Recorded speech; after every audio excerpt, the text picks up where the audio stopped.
안녕하세요. 외국계 취업 성공하기 외치성 알렉스입니다.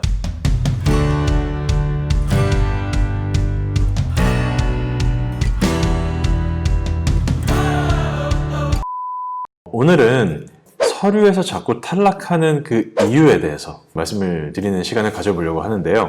먼저 우리가 지원하는 채용 공고의 유형은 크게 두 가지로 볼 수가 있어요. 하나는 공채, 그리고 또 하나는 상시 채용 전형입니다. 오늘은 공채에 대한 얘기는 다루지는 않을 거예요. 왜냐하면 앞서 말씀드렸다시피 최근에 이슈로 인해서 채용의 패러다임이 좀 변하고 있는 시기고, 기업 입장에서는 공채를 하는 게 굉장히 부담스러운 상황들이 발생을 하고 있는 부분이기 때문에 올해 하반기에는 공채가 사실상 굉장히 적어질 것이다 라는 얘기를 제가 이전 영상에서 다룬 적이 있습니다. 오늘은 상시 채용 전형을 지원하는 입장에서 내가 지원을 했음에도 불구하고 서류가 자꾸 탈락하는 그 이유에 대해서 좀 말씀을 드릴게요. 첫 번째 이유는요, 지원 시기에 대한 문제입니다. 이게 무슨 말이냐, 제가 이전에도 말씀드렸다시피 상시 채용 전형은요, 사람을 채용하는 이유가 그 포지션이 공석이 생기거나 혹은 당장 필요해서 뽑거나 두 가지 중에 하나예요. 그렇기 때문에 회사에서는 사업을 운영을 하는 입장에서 담당자가 공석이 발생하게 되면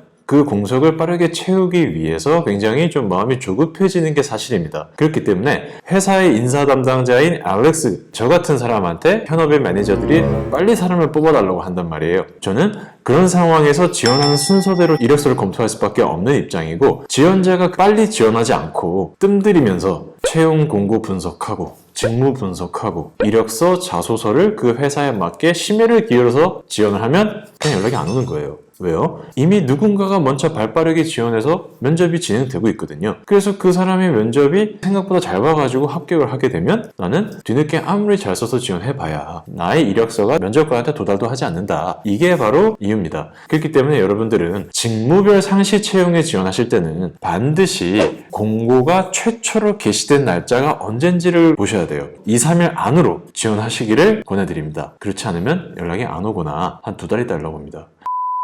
2달 있다가 연락 오는 경우는 무슨 케이스냐면, 앞서서 이미 지원했던 사람들이 다 탈락한 거예요. 혹은 누군가가 지원해서 합격을 했는데 그 사람이 그 회사에 입사를 포기한 거, 혹은 다니다가 다시 퇴사한 겁니다. 그래서 여러분들이 막 채용 공고 보다 보면 이런 케이스들 되게 많잖아요. 똑같은 공고가 계속 올라오는 거. 그거는 이 공고는 뭔가 그 이유가 있을 수 있겠구나 라는 생각을 좀 염두하고 지원하는 것을 제가 추천을 드리겠습니다. 두 번째입니다.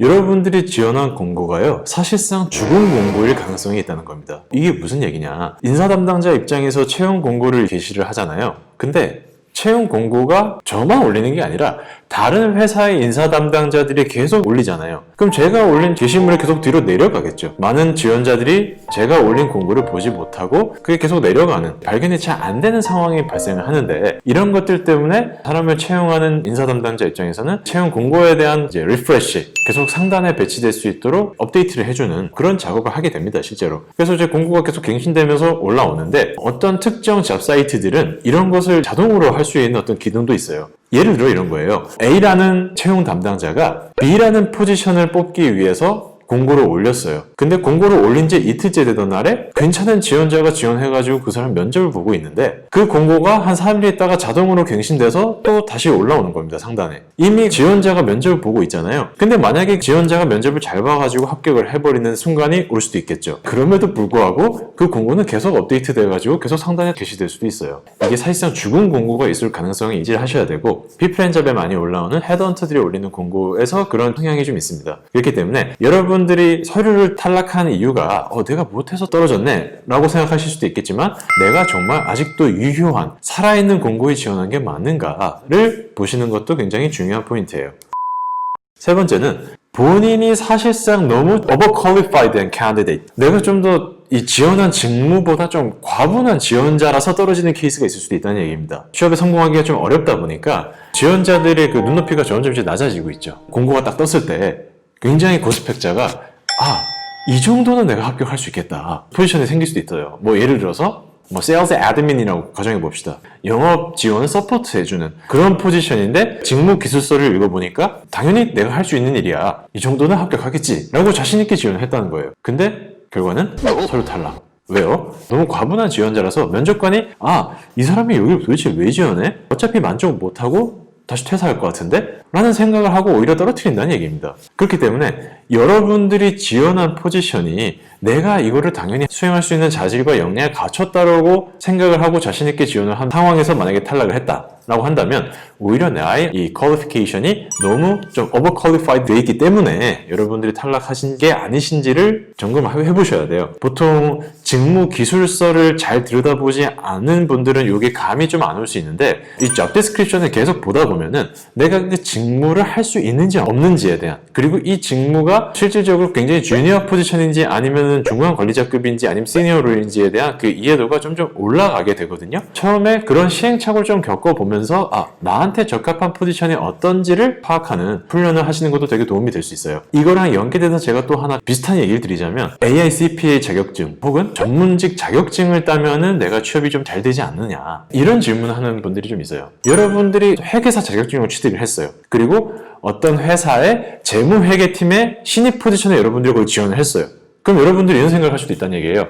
야, 내가 회계사 자격증이 있으니까 당연히 나를 뽑겠지. 근데 그게 그렇지 않다는 겁니다. 사람을 채용하는 입장에서는요, 회계사가 필요 없어요. 회계사를 뽑으려고 하는 게 아니라 재무회계팀의 막내를 뽑는 거예요. 그렇기 때문에 여러분들이 오히려 회계사 자격증을 가지고 있으면 이 사람은 결국은 우리 회사를 다니다가 회계법인이나 아니면 본인이 회계사로서 독립을 하거나 우리 회사를 결국은 나가겠구나 혹은 만족하지 못하고 다시 퇴사할 가능성이 굉장히 크겠구나 라고 생각하기가 쉽다는 거죠. 즉 여러분들이 전문직 자격증을 딴다고 해서 취업이 쉬워지는 게 아니라 지원할 수 있는 직무의 리그가 바뀌는 겁니다. 이거랑 비슷한 게 또 하나 더 있어요. 석박사. 내가 석사, 박사 학위를 취득하면 취업이 더 잘 될 것 같다? 아니에요. 여러분들이 지원할 수 있는 직무의 리그가 바뀌는 것일 뿐입니다. 오히려 내가 취업을 목표로 석사나 박사 학위를 접근을 하면 굉장히 이건 위험한 접근 방식입니다. 그렇기 때문에 내가 지원할 수 있는 직무의 스펙트럼과 나의 퀄리피케이션이 얼마나 정확하게 일치하는지를 따지고 지원하셔야 된다. 이게 세 번째 얘기입니다. 그리고 또 하나 더 제가 좀 팁을 드리고 싶은 게 있어요. 이게 뭐냐면 예를 들어서 여러분이 1년차 중고 신입이라고 가정해 봅시다. 사실상 경력직이라고 볼 수도 있는데 여러분들이 지원할 만한 공고가 떴어요. 그게 1에서 3년차까지를 모집하고 있어요. 그러면 내가 지원하면 당연히 3년차 경쟁자랑 내가 싸웠을 때 밀릴 수도 있는 거 아닙니까? 이런 생각을 또 하는 사람이 있거든요. 근데 이게 그렇지가 않아요. 이게 무슨 말이냐면 사람을 채용하는 면접관 입장에서는요.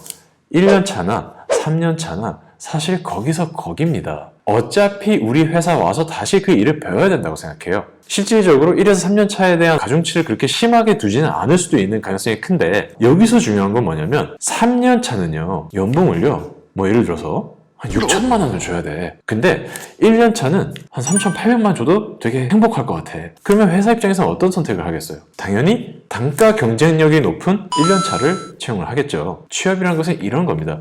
그렇기 때문에 여러분들이 지원한 포지션이 나의 직무와 얼마나 매칭이 되는가, 그리고 나라는 지원자가 얼마나 단가 경쟁력이 뛰어난가, 이런 것들도 고려해서 지원하시는 게 되게 좋다. 즉 내가 왜 떨어졌는지 왜 붙었는지를 그 이유를 정확하게 알고 구직 활동을 하는 게 좋다. 이런 얘기를 또 하나 좀 더 첨언해서 드리고 싶습니다. 오늘 영상은요 여기까지 하도록 하고요. 여러분들의 구독과 좋아요 많이 부탁드리고 이후에도 좀 더 양질의 컨텐츠로 찾아뵙도록 하겠습니다. 감사합니다.